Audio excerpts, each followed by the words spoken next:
Welcome to Jazz Time. JazzTime.com is an online store that buys, sells, trades authentic luxury watches.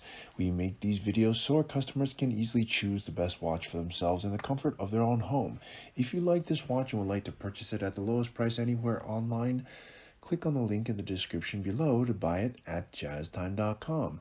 Today I'm going to be reviewing the Rolex Sky-Dweller 42mm in steel and white gold, reference 336934, white index on Jubilee bracelet.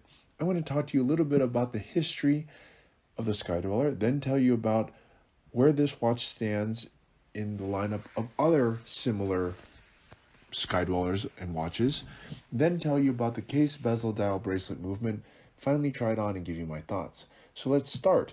The Sky-Dweller is Rolex's currently most complicated watch. It has two complications. The first is an annual calendar, meaning you only have to change the date one time per year, which is February, because sometimes February has 28, 29, or 30 days. And it also has a GMT function, which means it can tell the time zone in another time zone. For example, like if you live in USA and you want to check the time in Europe, it can do that. And I guess you should also include a third complication, also has the date, or actually the date would be included in the annual calendar. Okay, so that's two complications. For Rolex, that's a lot. They're not really known for making complications. They're known for making amazing, beautiful watches that stand the test of time, but complications is not really their thing. That would be Patek Philippe or Audemars Piguet. Those are, or Vacheron. But at any rate, this is their most complicated watch, and so let's dive into it a little bit. It was produced in 2012, and that's relatively early for Rolex. A lot of their other lines, such as Daytona, the Submariner, the Datejust, the Oyster Perpetual, etc., those all have history of 40, 50, 60, 70, years plus. The Sky-Dweller 2012 was only 12 years ago, so it just basically came out. Okay, all right, well, that sort of is a history. And then in just 2023, it had a sort of, I guess you could say, an upgrade or a successor.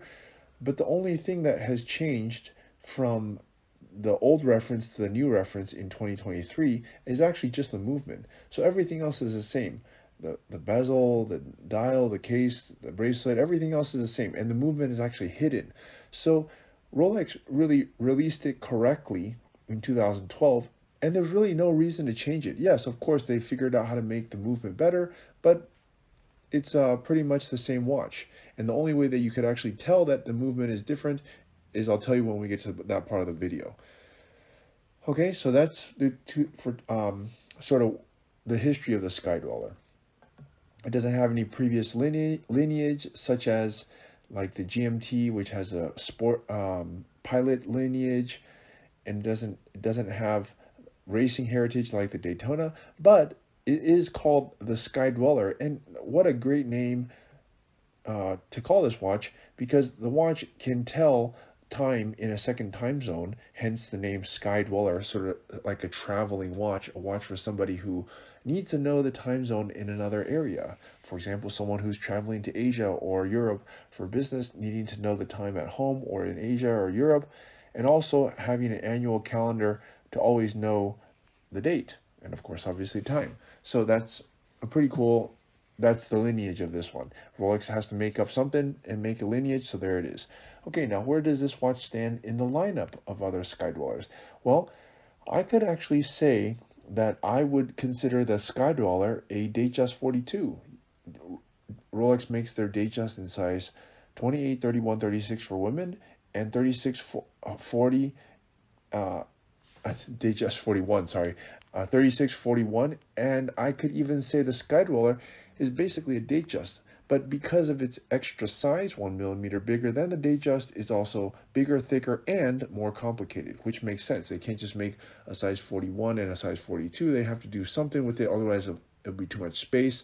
And also, it would be quite boring to just to increase the size by 1 millimeter. So they did something very smart, and they added this extra GMT and annual calendar function on it.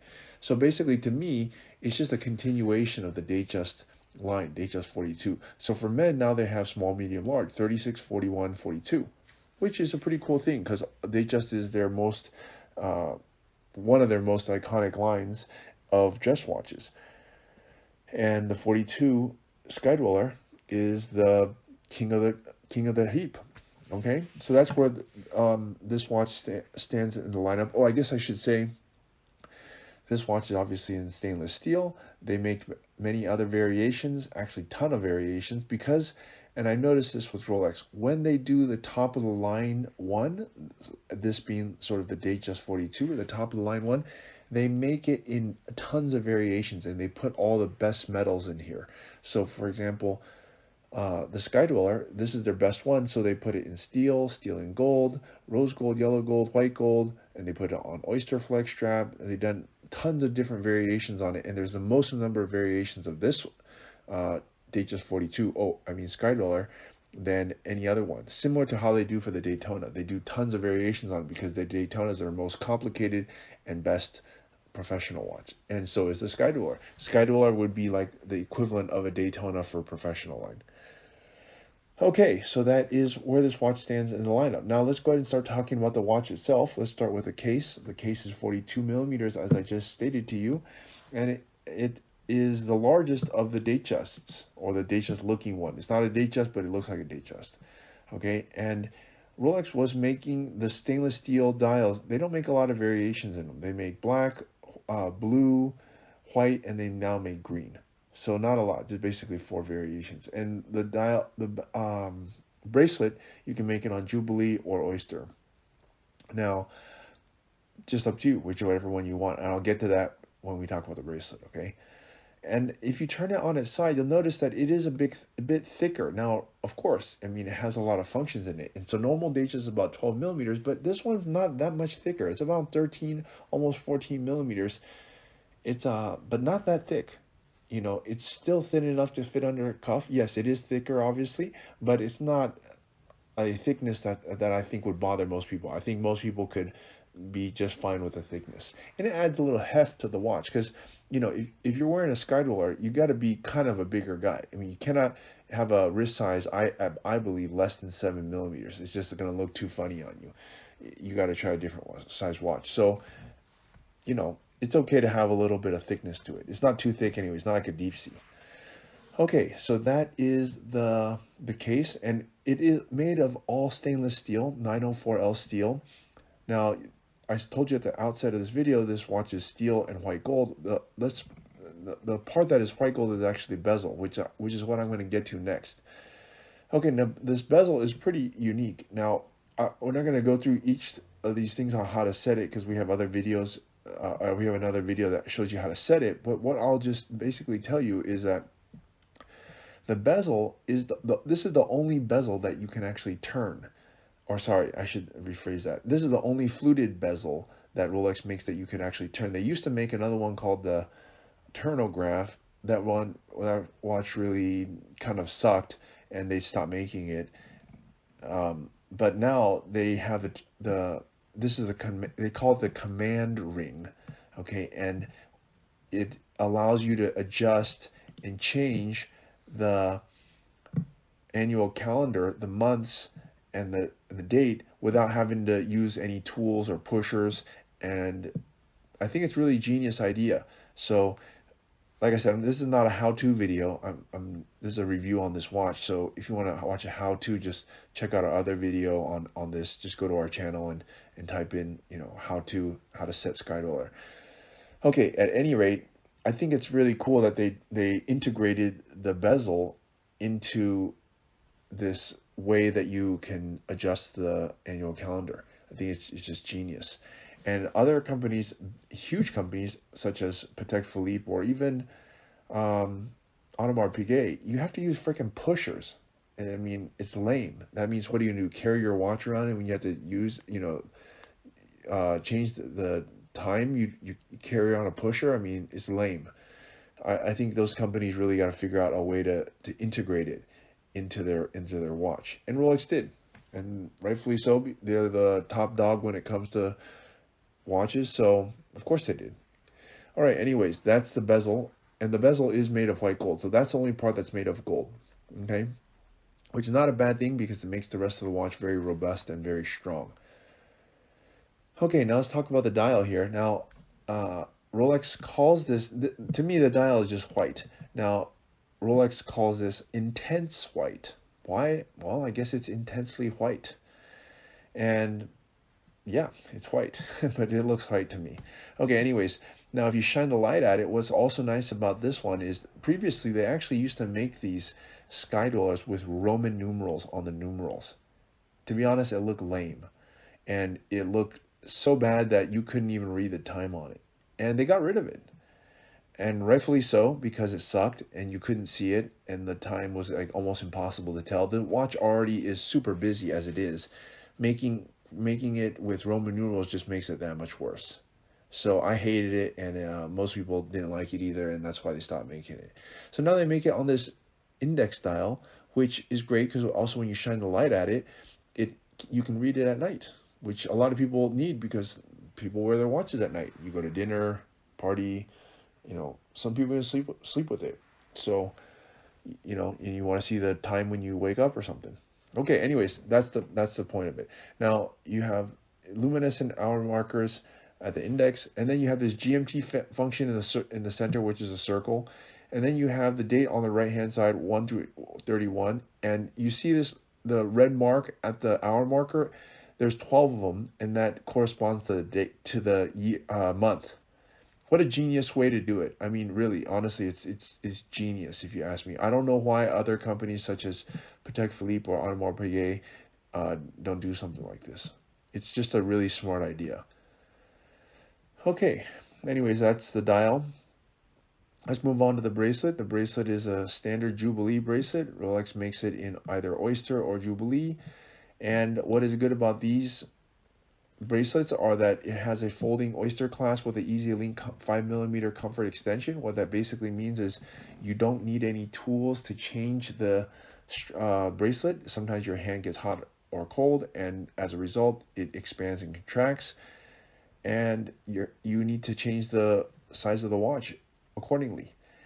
And this allows you to do it up to 5mm, which is about all you need, so that it's not too tight or too loose. And you don't have to use tools. Another genius idea. And I think other companies really got to take note of this and figure out how to do that. Okay, now let's move on to the movement. Now this part is what has changed. Everything else has not changed since 2012. Yes, they have different variations, but the core, the head, everything else has stayed the same, except the movement. The old movement, I believe, was a 9001. Now the new movement is a 9002. And what is different? Well, I'm not really a watchmaker, but basically it's better. How? It's more precise, the power reserve is longer, it's more stable, and a bunch of other smart things that Rolex figured out how to do. And you can't really see it anyways, but let's just say it's better. I'm sure it's better. That's why Rolex did it. Okay, that's the movement. Now let's go ahead and try this watch on my wrist. I am 200 pounds, 6 foot tall. I have a 7.5-inch wrist. As you can see, this Datejust 42, Sky-Dweller is tailor-made for my wrist. I believe anybody with a wrist size of 7 inches or larger, and I believe at 7.5 would probably be better, this Datejust would look great on them. I don't think you should get if you have a smaller wrist size than this, I think you really should consider like a Datejust 41. I guess if you're really stretching it and you really like this complication, you might be able to get away with it at 6.75, but really that's the bottom limit. So, but okay, at any rate, what do I think about it? Well, what's there not to love? It's Rolex's most complicated Datejust, and it has complications, it has beauty, it has the iconic look of the Datejust with the complications of something more modern, and it's really a beauty to behold, and you can get it in any configuration you like. Now, what do I like about white? Well, white matches everything, so I like that. In Jubilee, I think it looks better on the Sky-Dweller than the Oyster, because it makes a watch look like a dress watch, which it actually is. When you put on an Oyster, it makes it look more dressy, and on the Jubilee, I think it really pops. And for that reason, I'm going to give it 2 thumbs up. And look, if you want to buy this watch, please go to jazztime.com. We make these videos so people like yourself can watch it at home on YouTube and actually buy it from us, not just watch our video and buy it from somewhere else. We're making this video so we can sell this watch to you. So please buy it from jazztime.com. If you want to find out more about the watch you just saw in the video, you can just click below on Show More to see the full description. Then you can check the link next to Model as seen in video, click on it, and you will get to the proper page where you can see all the details. If you're watching on a mobile phone, you have to click on the arrow down on the right hand side below the video to see the full description. If you like this video, please give us a thumbs up. If you would like to share this video with your friends, you can use the share button below and share it on any platform you like. If you have questions, constructive feedback, want to tell us about some mistakes or misspeaks, just write a comment below. If you want to see more videos like this, you should subscribe to our channel and visit our channel page where you can find all the videos. And if you're interested in a specific watch brand, you can check out our playlists. If you want to check the price for a watch or want to buy one, remember at jazztime.com you always get a steep discount, so you should check the prices with us. If you want to know the price for a specific watch, just go to Google, type in JazzTime, plus the brand, model and the details you're interested in, and Google will find the right page for you. Thank you for watching.